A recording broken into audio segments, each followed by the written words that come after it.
Hello everyone, welcome to সঙ্গী সাথী পাঠশালা। আজকে আমরা DElEd part 2 session 2024-26 pedagogy across curriculum CC04 এর আমরা ফার্স্ট চ্যাপ্টার শুরু করেছিলাম।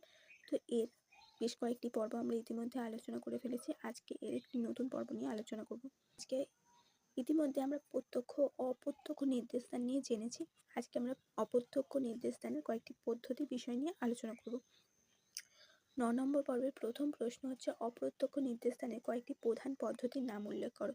অপ্রত্যক্ষ নির্দেশদানের উল্লেখযোগ্য কয়েকটি পদ্ধতি হলো অনুসন্ধিৎসামূলক শিক্ষণ, সমস্যা সমাধান পদ্ধতি এবং প্রকল্প পদ্ধতি।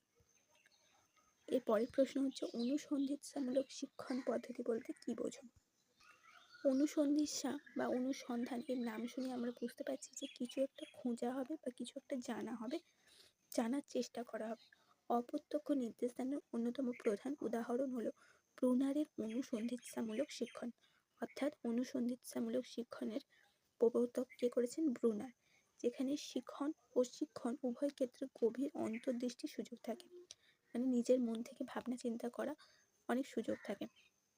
অনুসন্ধিৎসামূলক শিক্ষণ পদ্ধতি বলতে বোঝায় এমন একটি শিক্ষার্থী কেন্দ্রিক পদ্ধতি যেখানে সমস্যা বা পরিস্থিতি তৈরি করার মাধ্যমে শেখানো হয়, যেখানে শিক্ষার্থীরা নিজেরা তথ্য সংগ্রহ, গবেষণা, বিশ্লেষণ করে সিদ্ধান্ত গ্রহণ করে, যা প্রথাগত শিক্ষকের তথ্য প্রদানের পদ্ধতির বিপরীত, এবং কি জানা আছে এর বদলে কিভাবে জানতে হয় তার উপর জোর দেওয়া হয়।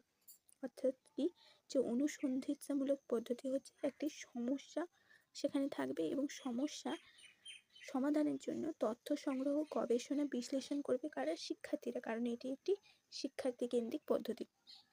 এবং এখানে কোনো কিছু বলে দেওয়ার থেকে তথ্য প্রদানের পদ্ধতি বিপরীত, মানে শিক্ষক কিছু বলে দেবেন বা জানিয়ে দেবেন না, কি জানা আছে জানার সেটার থেকে গুরুত্বপূর্ণ কিভাবে জানতে হয়, কোনো কিছু বিষয়টিকে কিভাবে নিজে থেকে জানা যায় বা জানার প্রচেষ্টা করতে হয় সেটা শেখানো হয়।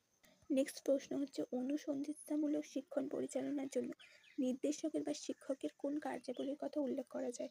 শ্রেণীকক্ষে অনুসন্ধিৎসামূলক শিক্ষণ পরিচালনার জন্য আলোচনার ক্ষেত্রে ব্রুনার শিক্ষকের বা নির্দেশকের 3টি গুণের কথা উল্লেখ করেছেন। প্রথম হচ্ছে জ্ঞানের সংযোগ রক্ষা করা নিয়ে বক্তব্যের মূল কথা হলো যা শেখানো হবে এবং যেভাবে শেখানো হবে উভয়ের ক্ষেত্রে শিক্ষকের সমান আধিপত্য থাকবে। মূলত জ্ঞান যেটা শিক্ষার্থীরা জানবে সে বিষয়ে তো তোমার দক্ষতা থাকবেই, সেই সাথে কিভাবে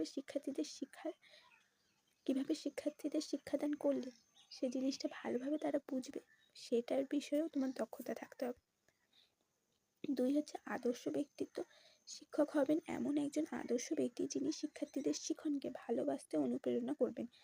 তিনি হবেন শ্রেণীকক্ষে জ্ঞানের গুরুত্বপূর্ণ উৎস ও সাহায্যকারী। তো এমন এক ব্যক্তিত্ব, তিনি শিক্ষাকে বা পড়াশোনাকে ভালোবাসতে শেখাবে এবং শ্রেণীকক্ষে জ্ঞানের গুরুত্বপূর্ণ উৎস হিসাবে এবং সাহায্যকারী হিসাবে কাজ করবে। 3 হচ্ছে প্রতীক। শিক্ষক হবেন প্রতীক, যিনি হবেন এমন একজন ব্যক্তিত্ব যিনি কেবলমাত্র বৌদ্ধিক বিষয়ের পারদর্শী নন, শিক্ষার্থীদের মনোভাব, আগ্রহ, মূল্যবোধ গঠনেও তিনি নেতৃত্ব দেবেন। তো শিক্ষক হবে এমন একজন ব্যক্তিত্ব যিনি শুধুমাত্র জ্ঞান দান করবে এমনটাই নয়, সেই সাথে শিক্ষার্থীদের মনোভাব গঠন করতে, পড়াশোনা আগ্রহী করে তুলতে বা কোনো বিষয়ের প্রতি আগ্রহী করে তুলতে, তাদের মধ্যে মূল্যবোধ গড়ে তুলতে, নৈতিক শিক্ষা দিতেও কিন্তু তিনি এগিয়ে আসবেন। নেক্সট হচ্ছে সমস্যা সমাধান পদ্ধতি বলতে কি বোঝো? অপ্রত্যক্ষ নির্দেশদানের অপর একটি উদাহরণ হলো সমস্যা সমাধান পদ্ধতি। এই পদ্ধতির সংজ্ঞা নিরূপণ করতে গিয়ে বা সংজ্ঞা দিতে গিয়ে স্কিনার 1964 খ্রিস্টাব্দে বলেছেন যে লক্ষ্যে পৌঁছানোর পথের বাধাগুলি অতিক্রম করাকে সমস্যা সমাধান বলা হয়। এই পদ্ধতিতে বাধা সত্ত্বেও অভিযোজনের প্রচেষ্টা অব্যাহত থাকে। অর্থাৎ কি, আমাদের কোনো একটা লক্ষ্য পৌঁছতে হবে, সেই জন্য অনেক বাধা আমাদের আসবে এবং সেই বাধাগুলোকে অতিক্রম করে এগিয়ে যাওয়াই হচ্ছে আমাদের সমস্যা সমাধান পদ্ধতি। এখানে অনেক বাধা থাকা সত্ত্বেও মানুষ জীবনে এগিয়ে চলার জন্য সব বাধা পার করে এগিয়ে যাওয়ার প্রয়াস করতে থাকে। আবার এই প্রসঙ্গে শিক্ষাবিদ ও মনোবিজ্ঞানী জ্ঞানে 1985-তে বলেছে, সমস্যা সমাধান পদ্ধতিতে শিক্ষার্থীরা পূর্বার্জিত শিক্ষণগুলির সহায়তায় অভিনব রূপে নতুন সমস্যা সমাধান করে। অর্থাৎ এই পদ্ধতিতে শিক্ষার্থীরা পূর্বের যে জ্ঞান বা শিখে যে যা সেগুলোকে নতুনভাবে নতুন সমস্যা সমাধান করতে কাজে লাগায় এবং নতুন জ্ঞান গঠন করে। নেক্সট হচ্ছে সমস্যা সমাধান পদ্ধতিতে কটি স্তর ও কী কী। শিক্ষাবিদগণ সমস্যা সমাধান পদ্ধতি বিশ্লেষণের ক্ষেত্রে মূলত 4টি স্তরের কথা বলেছে। সমস্যার সম্মুখীন বা ফেসিং প্রবলেম, সমাধান খোঁজ, সার্চ অফ সলভিং, সমস্যার সমাধান প্রবলেম সলভিং এবং যাচাইকরণ বা ভেরিফিকেশন। সমস্যা সমাধান পদ্ধতির প্রথম স্তর সমস্যার সম্মুখীন বা ফেসিং প্রবলেম বলতে কী বোঝো। এবারে আমরা বুঝতেই পারছি যে আমাদের যখন পদ্ধতিতে সমস্যা রয়েছে তাহলে সমস্যাটা কী সেটা তো আমাদের জানতে হবে ফার্স্টে। তো আমাদের সম্মুখে সমস্যা উপস্থিত হবে, তবে এক্ষেত্রে বলা ভালো সমস্যা সমাধানের সূচনা হয় চাহিদার মধ্যে দিয়ে।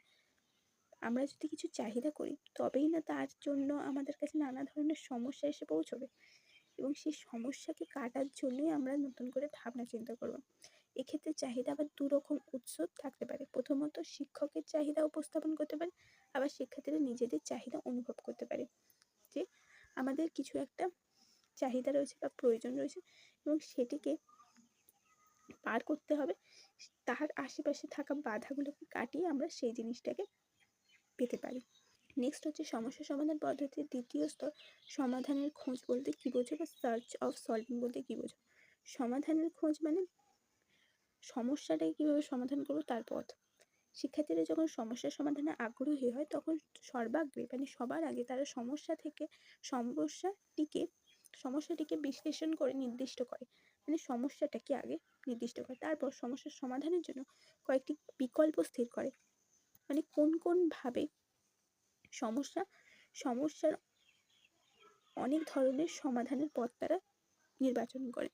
বিভিন্ন উৎস থেকে সমস্যার সমাধান সংক্রান্ত তথ্য সংগ্রহ করে প্রয়োজনে শিক্ষকের সহায়তা গ্রহণ করে। শিক্ষকের নির্দেশনা অনুসারে বই, পত্র, পত্রিকা, ম্যাগাজিন, জার্নাল ও যন্ত্রের মাধ্যমে তথ্য সংগ্রহ করে। বিভিন্ন উৎস থেকে সংগৃহীত তথ্য বিশ্লেষণ করা হয় এবং বিভিন্ন সমাধানের পন্থাগুলিকে পরীক্ষা করে সর্বোৎকৃষ্ট মানে সবথেকে গুরুত্বপূর্ণ বা সবথেকে ভালো যে পন্থাটা বা পথটি সেটিকে নির্বাচন করা হয়। নেক্সট হচ্ছে সমস্যা সমাধান পদ্ধতির তৃতীয় স্তর সমস্যার সমাধান বা প্রবলেম সলভিং বলতে কী বোঝো। বিভিন্ন তথ্যের বিশ্লেষণ সংশ্লেষণের পরে আসে সমস্যার সমাধান, অর্থাৎ লক্ষ্যে উপনীত হওয়ার জন্য বাধাগুলি অতিক্রম হয় এবং সমস্যার সমাধান ঘটে। অনেক সময় এমন দেখা যায় যে সমস্যার সমাধানের পন্থাটি যেন হঠাৎ করে দেখা দিল, কিন্তু পূর্বের প্রচেষ্টাগুলি তাৎক্ষণিক ফল না দেখালেও তার প্রভাবেই কিন্তু সমস্যার সমাধান সম্ভব। এই ছিল সমস্যার সমাধান। নেক্সট হচ্ছে সমস্যার যাচাইকরণ বলতে কী বোঝো। তো সমাধানের ক্ষেত্রে যাচাইকরণ বলতে বোঝায় যে সমস্যার সমাধানের যথার্থতা নির্ণয় করা, অর্থাৎ সমাধানটি সঠিক হয়েছে কিনা, তার মধ্যে কিছু অসম্পূর্ণতা রয়ে গেছে কিনা তার বিচার করা। এর পরবর্তী প্রশ্ন হচ্ছে আমাদের সমস্যার সমাধান পদ্ধতিতে শিক্ষকের ভূমিকা। এটি আজকে আমাদের লাস্ট প্রশ্ন। তো সমস্যার সমাধান পদ্ধতিতে শিক্ষকের ভূমিকা হলো 1. শিক্ষক শিক্ষার্থীদের সম্মুখে সমস্যা উপস্থাপন করবে অথবা সমস্যা নির্বাচন করতে তাদের সাহায্য করবে। 2. সমস্যার সমাধানে প্রেরণা দেবেন বা উৎসাহিত করবেন। শিক্ষার্থীদের নতুন আবিষ্কারে উৎসাহ যোগাবে। শিক্ষার্থীদের একমুখী আচরণে উৎসাহিত না করে বহুমুখী অর্থাৎ বিভিন্ন ধরনের আচরণ, চিন্তা, আলোচনা ও আবিষ্কারে উৎসাহ যোগাবে। অর্থাৎ তাদেরকে একা একা কাজ করতে না বলে বা একা একাই কাজ করতে উৎসাহিত না করে দলবদ্ধ হয়ে কাজ করতে উৎসাহ দেবেন। পরস্পরের সাথে আলাপ আলোচনা করতে আবিষ্কারের উৎসাহ যোগাবেন। নেক্সট হচ্ছে শিক্ষার্থীদের মধ্যে মিথস্ক্রিয়ার সুযোগ করে দেবেন। তাদেরকে নিজেদের মধ্যে আলাপ আলোচনা করতে সাহায্য করবেন। শ্রেণীকক্ষের সমস্যা যাতে অতিরিক্ত জটিল না হয়ে যায় সেদিকে খেয়াল রাখবেন এবং শিক্ষার্থীদের মধ্যে প্রবণতা আছে যে অনেকের ক্ষেত্রে প্রবণতা আছে যে কোনো সহজ সমাধান বা সহজ সমস্যারও তারা জটিল করে ফেলতে পারে, সেই দিকটি খেয়াল রাখবেন তিনি। সমস্যাকে পরিকল্পিতভাবে উপস্থাপন করতে সহায়তা করবেন এবং শিক্ষক শিক্ষার্থীদের বিভিন্ন রকমের সমস্যার অভিজ্ঞতা অর্জনে সহায়তা করবেন যাতে তারা ভবিষ্যতে বিভিন্ন ধরনের সমস্যার সমাধানের জন্য মানসিকভাবে নিজেদের প্রস্তুত করতে পারে। এই ছিল তোমাদের আজকে গুরুত্বপূর্ণ 10টা প্রশ্ন। নির্দেশদানের পদ্ধতি থেকে আলোচনা করলাম। এখন আমাদের আরও একটি পদ্ধতি বাকি রয়ে গেছে, সেটি আমরা নেক্সট ক্লাসে আলোচনা করব।